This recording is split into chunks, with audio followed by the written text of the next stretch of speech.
Sheikh Dahiru Usman Bauchi an haife shi a ranar 29 ga watan Yuni a 1927 ko kuma mu ce a 1344 bayan hijira a garin Nafaɗa wanda a wancan lokacin yake ƙarƙashin jihar Bauchi. Amma yanzu yana cikin jihar Gombe. Ya taso ne a cikin iyalai mai tsantsar addini masu kishin ilimi da tarbiyya. Mahaifinsa Usman fitaccen malamin Alkur'ani ne wanda ya bashi tubalin ilimi tun yana ƙarami. Sheikh Dahiru Usman Bauchi ya fara karatun Alkur'ani a gida kuma kafin ya kai shekara 20 ya haddace Alkur'ani baki. Ya ci gaba da nazarin fikihu, tauhidi, hadisi, tasawuf a hannun mashahuran malamai a arewacin Najeriya. Daga cikin manyan malaman akwai Malam Usman, mahaifinsa Malam Haruna da Malam Gidado da kuma manyan jagorori na ɗariƙar Tijjaniya. Daga bisani ya karɓi cikakken izini daga Sheikh Ibrahim Inyas na Senegali wanda ya zame masa jigo wajen tsayawa a tafarkin ɗariƙar Tijjaniya. Sheikh Dahiru Usman Bauchi ya ɗaga tutar Tijjaniya a Najeriya fiye da kowanne lokaci. Ya shahara da tsantsar ibada, tsaftar zuciya da bin ƙa'idar ɗariƙa bisa koyarwar shari'a a ƙarƙashin jagorancinsa.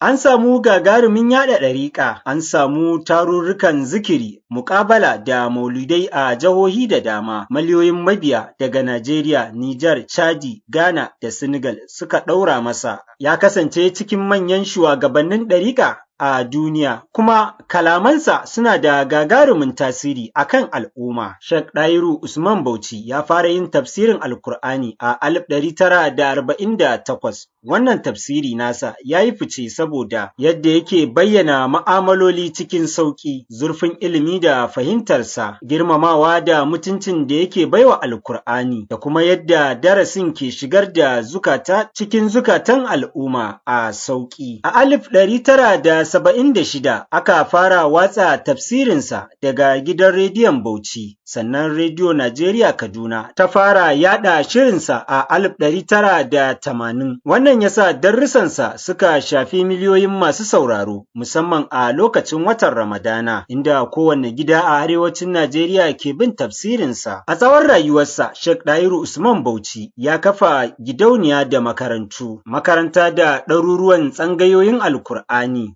masallatai da cibiyoyin addini, guraren tarbiyya da masaukai ga almajirai da marasa galihu. Ya shafe fiye da shekara 70 yana karantarwa, yin wa'azi, tafsiri da gina ɗalibai waɗanda suka bazu a faɗin duniya. Ya zama uwar gida ga marasa galihu kuma ya kasance mutum mai kyakkyawar zuciya da sadaka. Sheikh Dahiru ya rike muhimman matsayi a ƙungiyoyin musulunci na ƙasa, ciki har da mataimakin shugaban kwamitin fatawa. A matsayinsa na jagora, kalamansa suna taka rawa wajen daidaita al'umma, tabbatar da zaman lafiya da faɗakarwa kan tarbiyya da kyakkyawar mu'amala. Sheikh Dahiru Usman Bauchi ya yi rayuwa mai cike da tawali'u, tsoron Allah da tausayi. Ya shahara da kyakkyawan hali da nutsuwa, rashin gaggawa ko saurin zarge-zarge, buɗe ƙofa ga kowa komai matsayinsa, yin magana cikin hikima da nutsuwa, tsayawa kan gaskiya ba tare da tsoron abin da zai biyo baya ba. Iyalansa da ya bari sun kai ɗaruruwa, yara, jikoki da ƙananan jikoki, wanda hakan ke nuna yalwar arziki da Allah ya bashi. Sheikh Dahiru Usman Bauchi ya rasu a ranar 26 ko mu ce 27 ga watan Nuwamba na shekarar